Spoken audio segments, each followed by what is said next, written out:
Do you want your Samsung calendar to always use dark mode, or maybe you want it to stay bright even when your phone is dark?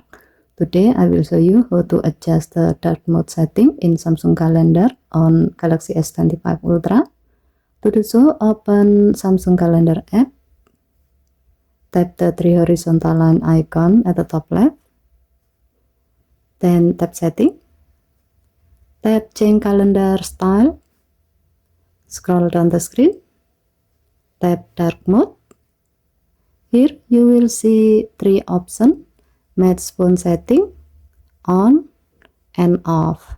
As the example, you can choose on if you often check your schedule at night and you want your calendar to always be comfortable for your eyes. With the setup, the calendar stays in dark mode all the time, even if your phone switches between light and dark. And that's it. Now your Samsung calendar will always look the way you want, whether bright, dark, or following your phone's mode. Okay, thank you for watching. Please help to like and subscribe. Have a nice day.